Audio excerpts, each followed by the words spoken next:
everybody. I'm Joffre, Joffre the Giant. This is my son, Joffre. And today, we are talking about, well, something we really enjoyed. Do a book review today. It's a fun little adventure story done by Remy Wilkins. Yeah, alright, so let's talk about it. Okay. Alright, we'll show them the cover, first of all, so they can see that there's bad things going down in the hometown. Okay, kid with a baseball bat, things that look like demons. Rabbits. There's a dog in there, I think. Yeah, there is. So, yeah, man, well, so I read it on Friday. When did you read it? Thursday. In one day, right? Yeah. Yeah, so we both read it in one day. So that by itself speaks well of it. It's a one-dayer, people. I mean, it's cool. There's great forgiveness if you don't read it in one day. But that's the kind of book it is. Like, it's pretty dang exciting. Yeah. Yeah. I do. Yeah, I really enjoyed it. All right, so I guess let's give a spoiler-free synopsis of the plot.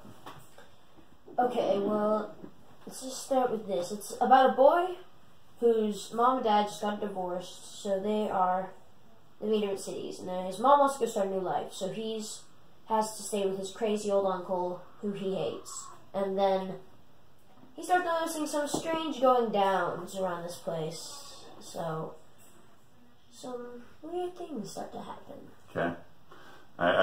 So I guess this is what trying to avoid spoilers looks like. Yeah. And I mean, as you can see from the cover picture, demonic things are going down. And we don't even know who the good guys and the bad guys are, so that's exciting to start with. You don't even notice that. You don't even realize that until a good way into the book. Yeah, you just don't know who the good guys and the bad guys are.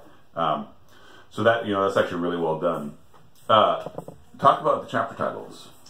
Oh yeah, so all the chapters are named have portions of the different lines from A Mighty Fortress is Our God. First chapter is called A Mighty Fortress. Chapter 7 is called This World with Devils Filled. Chapter 10 is called All Earthly Powers. So it's all... Yep. The Prince of Darkness grim, we tremble not for him. Yeah. Yeah, it's all a bunch of lines like that. So I guess the author was inspired by Luther, but it's interesting. I mean, so the author, Remy Wilkins, is not Lutheran. So yeah, he's also not Anglican, but he's clearly influenced by C.S. Lewis. So there's a lot of influence in here, primarily from the Screwtape Letters, but also a little from The Great Divorce, and I think we're going to talk about that a little later. But then also, a pretty healthy dose of the Inferno, and then a huge honkin' dose of Paradise Lost. I mean, Yeah. I think it'd be fair to describe it as a sort of redux Paradise Lost for 10-year-old boys. Yeah. So let's talk about that, actually, because we were talking about the book earlier. And so how old are you? I'm 12. He's 12. This kid's 12. Yeah, talk about that. Talk about who this book is written for, etc. Well, I'd say that if you're an adult, you should totally read this. It's really good. But I would say that any boys, I would say from the age of 8 to 14, I think would really enjoy this. I absolutely love it. You're comparing it to other volumes you've read, and saying how it is a little more focused on that. Yes. I mean, anybody would enjoy this book. Any Christian, I should say, would enjoy this book. I think a lot of other people would enjoy it too. But it is on a Christian imprint, and it's definitely written by someone who believes that this world is God's world, for sure. Like, you can tell, it's totally infused. But yeah, so you were comparing it to other stuff you read. Talk about that, maybe. Yeah, well, I was pointing out that I think this is definitely more kid-oriented than books like the Ashtown Burials, which kids can totally read, but I think that book is also geared more for adults to read some too. But this book is certainly more oriented toward young boys. Girls would enjoy it too, I'm sure. I guess the author has 5 sons. Yeah, yes, he does. All right, so let's talk about the theology behind this thing. Okay. So in a world with devils filled, right?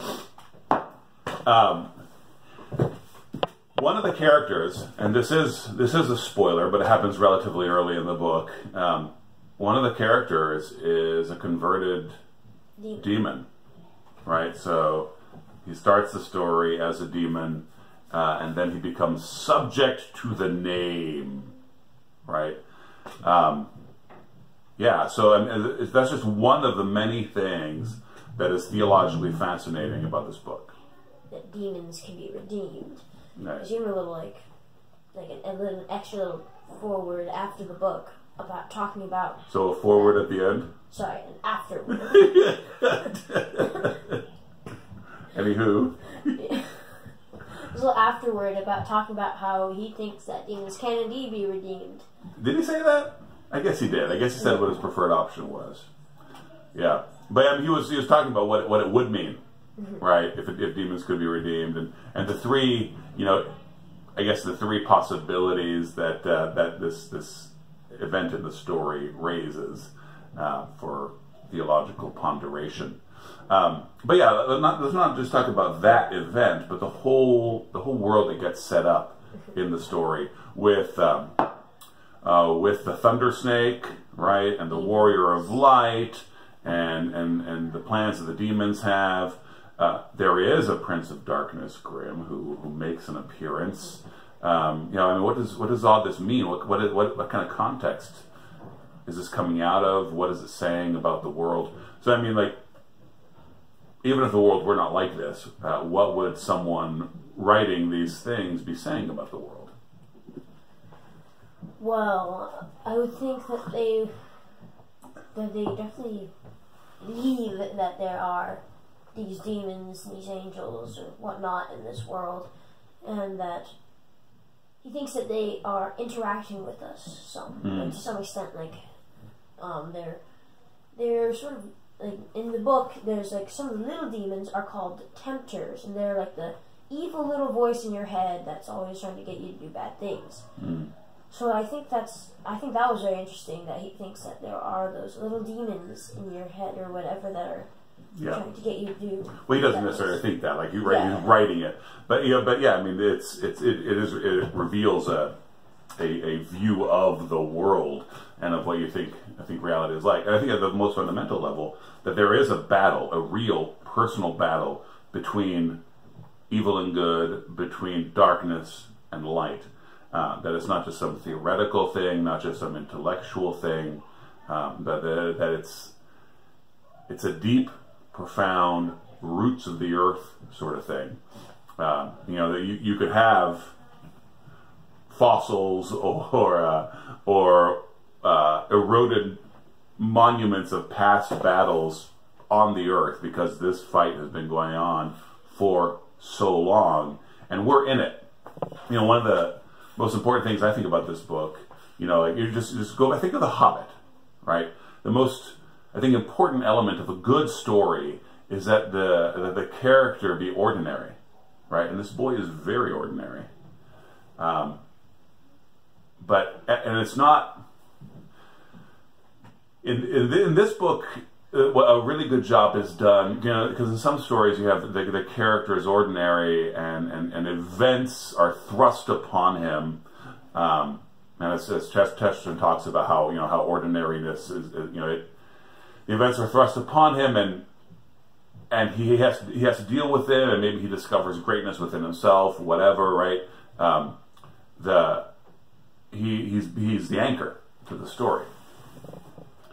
But in this book, it actually, there's a little slight shift in angle to this same thing, which is that atoms are dangerous, right? Like, you're not aware of the power that you have, right? You really are this great, mighty, spiritual being. And I think our greatest weakness in real life is how blind we are to the battle.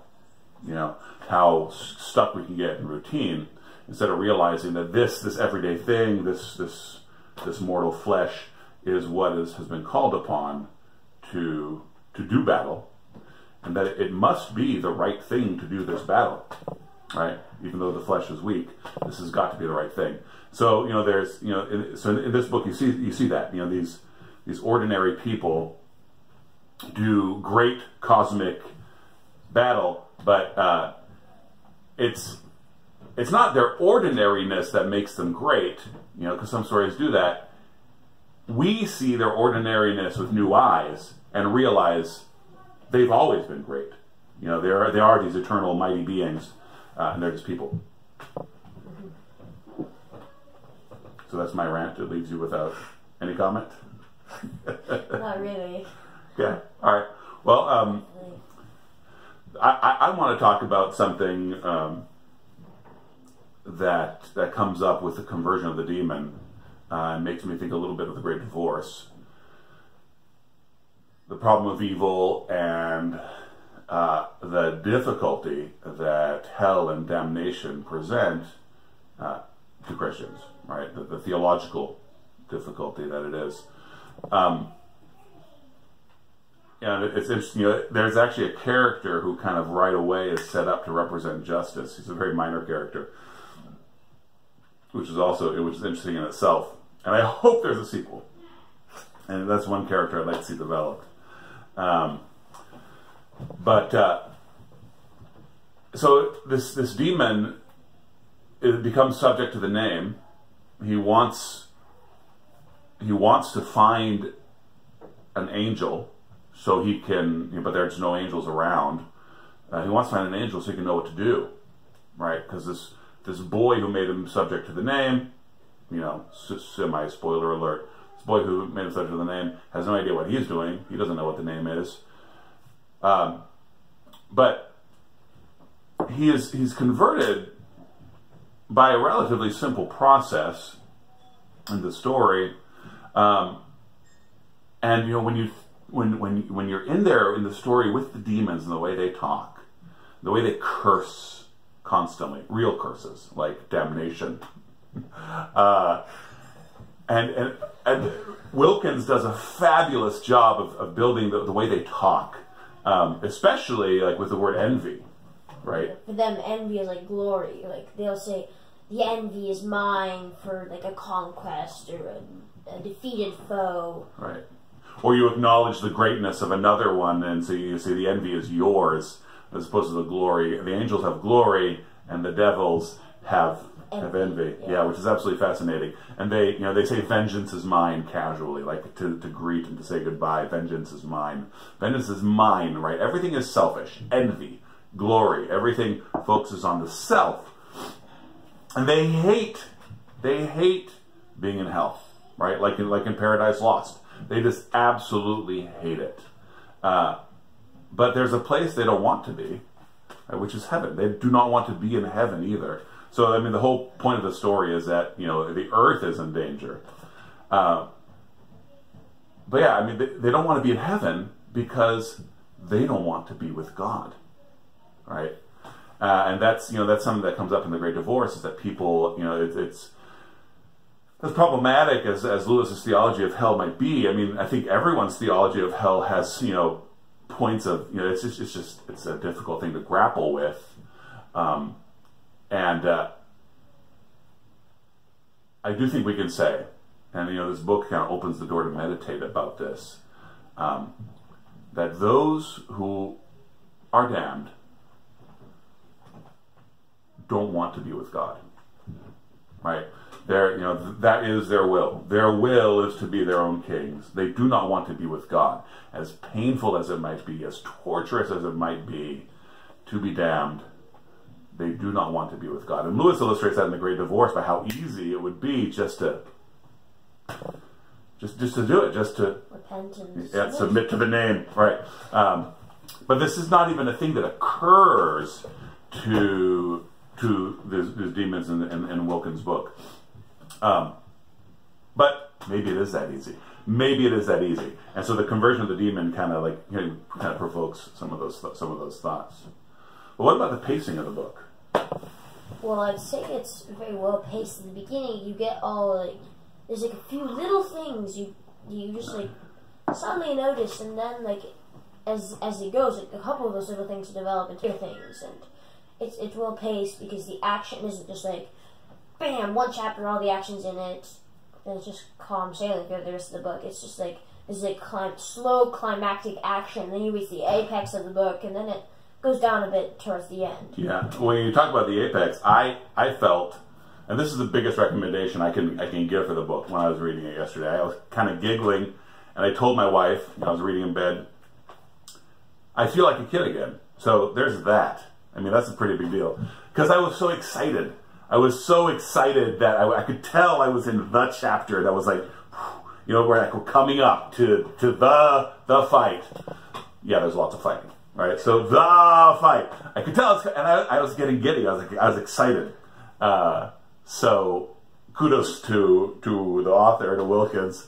But yeah, it's so it is paced and controlled, but you know, at first you have lots of doubts, right? Like, there's a lot of mystery. Like a lot of things are just shrouded. Like you don't know what a lot of things are about, and there's a lot of mystery. But things continue to move forward. Yeah, it's man, and yeah, it starts with a lot of mystery, but ends with a lot of action. What about the world he sets up? Right? I mean, like it's just northern Alabama. Yeah. Right. But it's northern Alabama through new eyes. And it's northern Alabama with thunder snakes. Demons. Yeah. Well, I mean, well, I guess what I mean, what I want to bring up is not just the. So there's the aspect of these demons trying to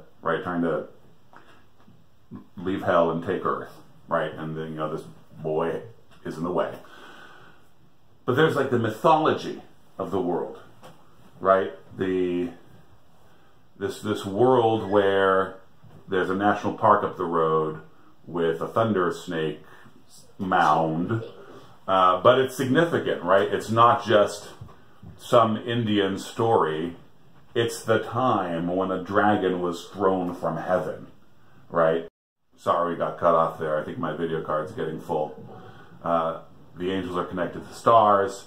So there's this whole like, there's texture and depth to how the world is being portrayed. It's everything is happening in a world where dragons have existed, maybe do exist, have been fought, maybe are being fought, right? It's northern Alabama. So it forces us to look around in our state, South Carolina, or wherever you may be, and examine the possibility that perhaps dragons were cast down from heaven and landed in your backyard. So that was pretty cool. Like, I liked how textured it was.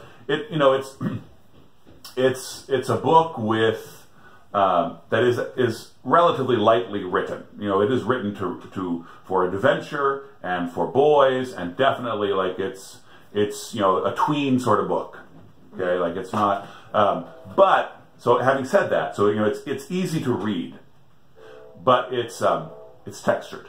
It has a world behind it that doesn't. The book doesn't become about all that texture, but you can see that it's there, giving depth, giving meaning to all the things they're deciding to do. Yeah, there's definitely a lot of meaning behind some of the characters and some of the things that exist in this world. Yeah. So yeah, let's close this video off. I mean, like what was your opinion of the book? I mean, we both loved it. We said as much, right? So tell people to buy it, but why? Like, give some in summary reasons why they should buy this thing. Well, I'd say if you have kids, I think they'd really love this, and that it would be a good starter for them to read off if they're able to read decently well. So hold on, a good starter. You're saying like a 5 or 6 year old should read this book?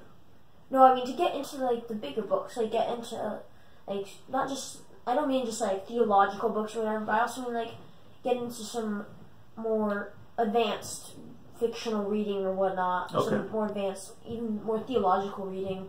I haven't read Paradise Lost yet, but I think that this book has given me some incentive to read it because some of the characters can relate to Paradise Lost. Yeah, there actually are direct references in there.